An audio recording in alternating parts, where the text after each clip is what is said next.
আসসালামু আলাইকুম এভরিওয়ান। দূরে এবং কাছে যে যেখান থেকে ভিডিওটি দেখছেন আশা করি সবাই ভালো আছেন, সুস্থ আছেন। আজকে আমি আপনাদের সাথে শেয়ার করব পাউরুটির রেসিপি, তাও আবার তেলে ভেজে এইরকম পারফেক্ট পাউরুটি তৈরি করা যায় তা একবার তৈরি না করলে কখনোই বুঝতে পারবেন না।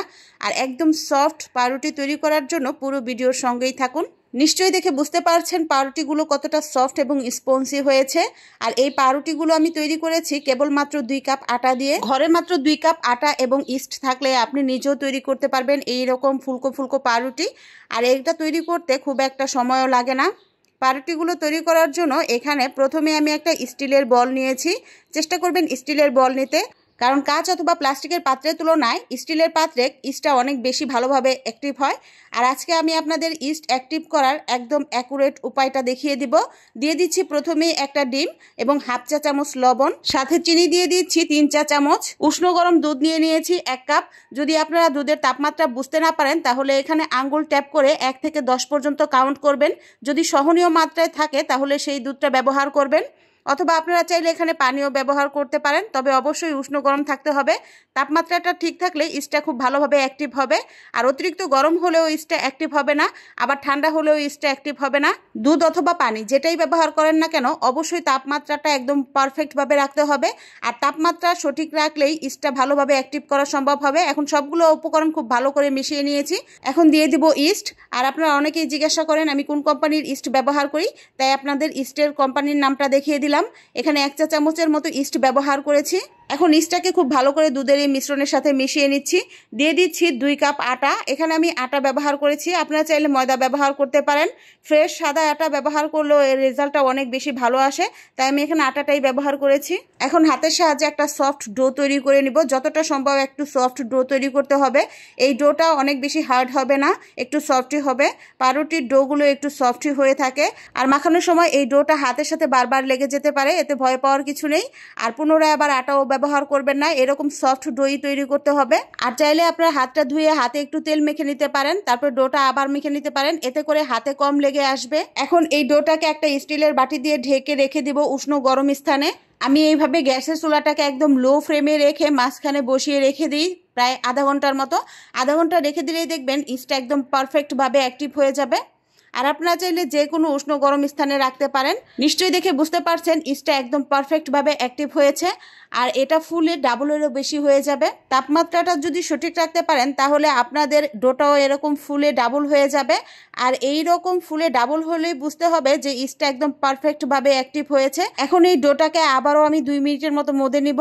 আর মধে নেওয়ার পূর্বে হাতে একটু ঘি অথবা তেল মেখে নেবেন। আমি আগে একটু হাতে ঘি মেখে নিয়েছিলাম, আপনারা চাইলে হাতে একটু তেলও মেখে নিতে পারেন, তবে ঘিটা মেখে নিলে ফ্লেভারটা অনেক বেশি ভালো আসে, তাই আমি একটু হাতে ঘি মেখে নিয়েছিলাম। 2 মিনিট মধা হয়ে গেলে এখান থেকে আমি ছোট ছোট লেচি কেটে নিচ্ছি। আপনারা যে সাইজের রুটি তৈরি করতে চান সেই অনুপাতে লেচিটা কেটে দিবেন। আমি একটু মিডিয়াম সাইজের করে লেচিগুলো কেটে নিচ্ছি, কারণ আমি রুটিগুলো অনেক বেশি বড় বা অনেক বেশি ছোট করব না, তাই সেই অনুপাতে আমি লেচিটা কেটে নিয়েছি। আর এই লেচিটাকে যতটা সম্ভব একটু গোল করে নিচ্ছি। এটা একদম গোল হবে না, কারণ এটা অনেক বেশি সফট। এখন হাত দিয়ে হালকা প্রেস করে এইভাবে রুটিটাকে বড় করে নিতে পারেন, অথবা একটা বেলুনের সাহায্যে বেলেও এই রুটিটাকে বেলে নিতে পারেন। আমি হালকা একটু হাত দিয়ে প্রেস করে তারপর বেলুন দিয়ে বেলে নিচ্ছি। এখন একটা স্পুনের সাহায্যে একটা ফুলের শেপের মতো শেপ দিয়ে নিচ্ছি। আপনারা চাইলে এটাকে টোটালি স্কিপ করতে পারেন, কারণ এটা আমি শুধুমাত্র দেখার সৌন্দর্যের জন্য করেছি। আর এইভাবে স্পুন দিয়ে চারপাশে একটু দাগ কেটে দিলে রুটিটা ভাজার পরে অনেক বেশি সুন্দর দেখা যায়, একটা ফুলের শেপের মতো দেখা যায়। তাই এইভাবে একটা চামচের সাহায্যে আমি দাগ কেটে নিচ্ছি। এখন উপরের দিকে একটু দুধ ব্রাশ করে দিচ্ছি। এই দুধটা ব্যবহার করলে রুটির কালারটা অনেক বেশি ভালো আসে। আর এখানে যেহেতু আমি তিল ব্যবহার করব, তিলটাও রুটির সাথে খুব ভালোভাবে লেগে থাকবে, ভাজার সময় পড়ে যাবে না। এখন এখানে আমি একটা কিশমিশ নিয়েছি, আর কিশমিশটা রুটির মাঝখানে এইভাবে দিয়ে দিব। আর উপরে দিয়ে দিচ্ছি সাদা তিল। সাদা তিলটা দিলে রুটির ফ্লেভারটা অনেক বেশি ভালো আসে, তাই চেষ্টা করবেন উপর দিকে একটু সাদা তিল ব্যবহার করতে। আর আপনাদের ঘরে যদি সাদা তিল না থাকে সেক্ষেত্রে স্কিপ করতে পারেন। এ পর্যায়ে রুটিটা একদম পারফেক্টভাবে তৈরি হয়ে গেছে। এখন ভাজার পালা। চুলায় একটা প্যান বসিয়ে হালকা একটু তেলটা গরম করে নিয়েছিলাম। তেলটা হালকা একটু গরম হয়ে আসলে রুটিটা দিয়ে দিব। আর এ পর্যায়ে চুলার জালটা লো টু মিডিয়াম হিটে রাখতে হবে। অতিরিক্ত হিটে রাখলে সেক্ষেত্রে রুটিটা পুড়ে যাওয়ার সম্ভাবনা থাকবে। এক পাশ হালকা একটু ব্রাউন কালার হয়ে আসলে অন্য দিকটা উল্টে দিব। এই একই প্রসেসে সবগুলো রুটি আমি উল্টে পাল্টে ভেজে নিব। এই রুটিটা যদিও তেলে ভেজে বানানো হয়, কিন্তু এই রুটির ভেতরে কোনো রকম তেল প্রবেশ করবে না, খেতে একদম দোকানের রুটির মতোই লাগবে।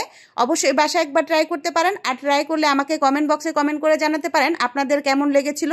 আশা করি সবারই ভালো লাগবে। আর এই ভিডিওর কোথাও একটু যদি ভালো লাগে অবশ্যই চ্যানেলটি সাবস্ক্রাইব করে রাখার অনুরোধ রইল। আর চাইলে ফ্যামিলি এবং ফ্রেন্ডসের সাথে শেয়ারও করতে পারেন। আর এইরকম ইউনিক এবং মজাদার রেসিপি পেতে পাশে থাকা বেল বাটনটি অন করে রাখতে ভুলবেন না। এই রুটিগুলো দেখতে যতটা সুন্দর, খেতে তার থেকে অনেক বেশি সুস্বাদু হয়। আর ভেতরে কোনো রকম তেল প্রবেশ করবে না। আমি একটা রুটি ছিঁড়ে দেখিয়ে দিচ্ছি, রুটিটার ভেতরে কোনো রকম তেল প্রবেশ করেনি। দোকান থেকে রুটি কিনে না এনে বাচ্চাদের এইরকম ঘরেই রুটি তৈরি করে দিতে পারেন। আর এই রুটিটা তৈরি করতে খুব একটা বেশি সময় যেহেতু লাগে না, খুব অল্প সময় তৈরি করে দিতে পারবেন। নিশ্চয়ই দেখে বুঝতে পারছেন রুটির ভেতরে একদম পারফেক্ট দোকানে কেনা রুটির মতো হয়েছে। তো আজকের মতো এখানেই বিদায় নিচ্ছি। কথা হবে অন্য কোনো দিন অন্য কোনো ইউনিক রেসিপি নিয়ে। আর ভিডিওটি এতক্ষণ ধৈর্য ধরে দেখার জন্য সবাইকে অসংখ্য ধন্যবাদ। আল্লাহ হাফেজ।